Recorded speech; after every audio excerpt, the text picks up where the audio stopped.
Price Lord. Tabitha's thoughts എന്ന YouTube ചാനലിലേക്ക് വേഗം വരുന്ന യേശുക്രിസ്തുവിൻ്റെ നാമത്തിൽ സ്നേഹവന്ദനം.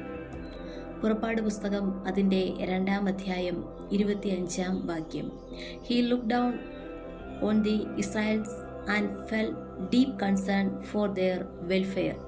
അതിൻ്റെ മലയാളം നാം നോക്കുമ്പോൾ, ഇസ്രായേൽ മക്കൾ അടിമവേല നിമിത്തം നെടുവീർപ്പിട്ട് നിലവിളിച്ചു. അടിമവേല ഹേതുവായുള്ള നിലവിളി ദൈവസന്നിധിയിൽ എത്തി. ദൈവം അവരുടെ നിലവിളി കേട്ടു. ദൈവം അബ്രഹാമിനോടും ഇസഹാക്കിനോടും യാക്കോബിനോടും തനിക്കുള്ള നിയമവും ഓർത്തു.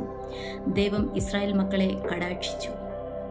ഇവിടെ നാം നോക്കുമ്പോൾ, ഇസ്രായേൽ മക്കൾ തങ്ങളുടെ അടിമവേല നിമിത്തം നെടുവീർപ്പിട്ടതായിട്ട് കാണാൻ സാധിക്കുന്നു.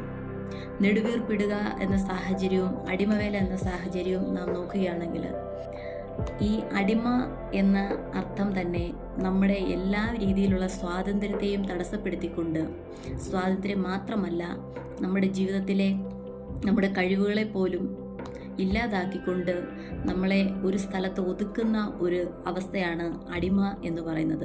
അപ്പോൾ അടിമ മാത്രമാക്കുകയല്ല, അടിമവേല കൂടെ ചെയ്യിക്കുക എന്ന് പറയുമ്പോൾ അതിലുപരി വളരെ ദുഃഖം നിറഞ്ഞ ഒരു സാഹചര്യമാണ്.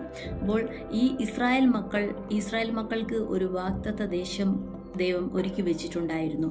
എന്നാൽ അവർ പലപ്പോഴും അവിടുത്തെ വേല, ആ ഒരു ഫറവോൻ്റെ അടിമത്തത്തിൽ, മിസ്രൈമിലെ അടിമത്തത്തിൽ കിടന്നുകൊണ്ട് അവർ വളരെ നെടുവീർപ്പിട്ട സാഹചര്യമുണ്ടായി. ഈ നെടുവീർപ്പിടുക മാത്രമല്ല, നെടുവീർപ്പിട്ട് നിലവിളിച്ചു. സഹായമില്ലാതെ ഉള്ള അവസ്ഥയിൽ ആ ഒരു നിലവിളി എന്ന് പറയുന്നത് അതൊരിക്കലും ദൈവത്തിൻ്റെ ഹൃദയത്തെ അതുപോലെ പിടിച്ചു കുലുക്കുന്നതാണ്, സഹായമില്ലാത്ത അവസ്ഥയിലുള്ള നിലവിളി എന്ന് പറയുന്നത്. അപ്പോൾ ഈ ഒരു ഇസ്രായേൽ മക്കൾ അവരുടെ നിസ്സഹായ അവസ്ഥയിൽ അവർ നിലവിളിക്കുകയാണ് ചെയ്തത്. ഈ നിലവിളി എന്ത് ചെയ്തു? അടിമവേല ഹേതുവായുള്ള നിലവിളി ദൈവസന്നിധിയിൽ എത്തിയതായിട്ട് അവിടെ എഴുതിയിരിക്കുന്നു. ദൈവം അവരുടെ നിലവിളി കേട്ടു. നാമും നമ്മുടെ ജീവിത സാഹചര്യങ്ങളിൽ പലപ്പോഴും ഞെരുങ്ങുകയും കഷ്ടപ്പെടുകയും ചില ബുദ്ധിമുട്ടുകളിലൂടെയൊക്കെ കടന്നു പോകുമ്പോഴും നാമും നിലവിളിച്ച് ദൈവസന്നിധിയിലേക്ക് അടുക്കാറുണ്ട്. ചിലപ്പോൾ നാം മനസ്സിൽ ചിന്തിക്കും, ദൈവം ഇതൊന്നും കേൾക്കുന്നില്ലേ, നമ്മുടെ പ്രാർത്ഥനകളൊക്കെ കേൾക്കുന്നില്ലേ എന്ന്.